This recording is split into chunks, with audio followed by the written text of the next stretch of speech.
For Christmas, I was given the I Know What You Did Last Summer set, which is this kind of metallic firework thing, which is just utterly brilliant design. I love the first two movies in this set.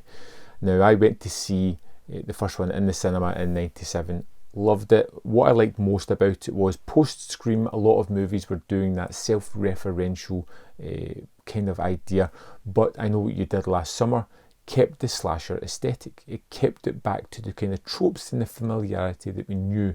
It wasn't self-referential, it wasn't poking fun at itself, it was a straight up slasher movie, something like we hadn't had in a while at the time it came out. And it also felt a little bit like a point horror novel. I used to love those things back when I was a teenager, and this kind of melded a lot of things that I liked together.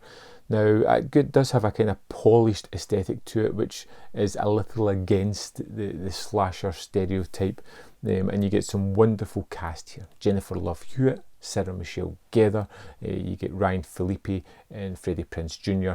as our four groups, two couples at the start of the movie. They're finishing up school. It's the 4th of July.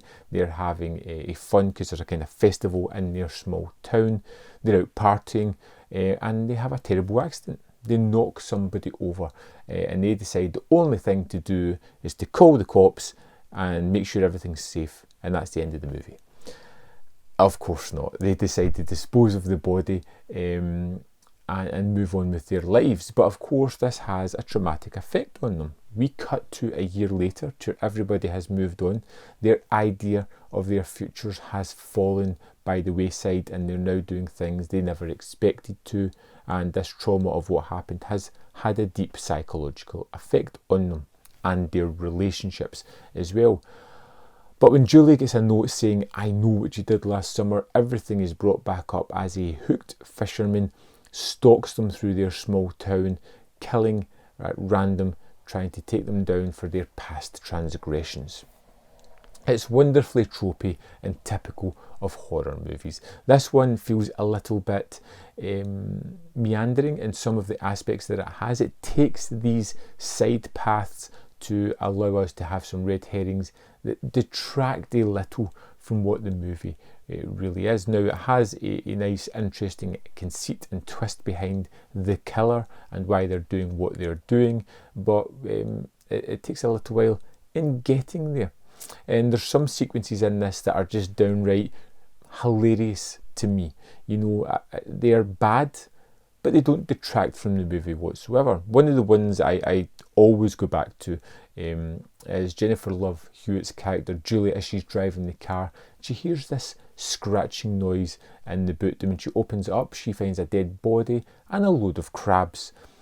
When she gets out of the car and goes away, comes back with her friends to check it out, and when they open the car, that trunk is spotless. Even when I first saw this, I was like, how did he get that so clean? How in the middle of a street in daylight did he remove a body and all those crabs and make it spotlessly clean before everybody else returned to the car? Just don't understand it. It's one of those jumps in logic that I just can't take. And then you get the wonderful spinning around in the street shouting, what are you waiting for? A meme that I have used many times and I just utterly love. Pointless, completely pointless, but this movie has many sequences that are incredibly fun. A lot of the stalk and slash sequences are terrific.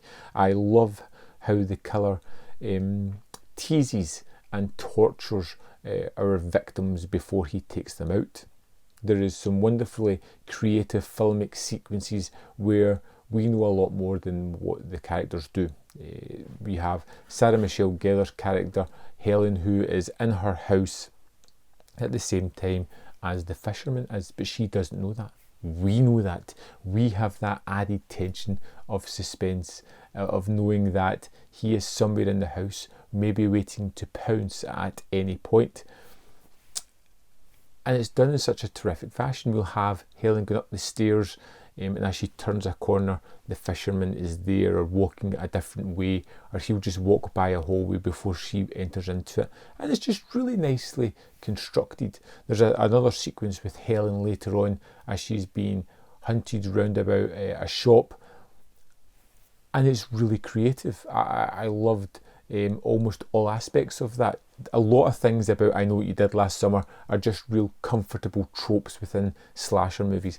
I'm not saying it's the greatest one ever. It's a little bit too polished, doesn't have as much of a bloodlust as I would have liked, and just feels a little bit too clean cut to be a grimy slasher. But it does have a lot of fun moments, and it feels like an honest to goodness throwback to 80s slasher movies, and I really enjoy it. Of course, got a fantastic song by Kula Shaker as well, which is a favourite of mine's. That kind of remake of Hush, which a kind of faster paced one, which I really enjoyed.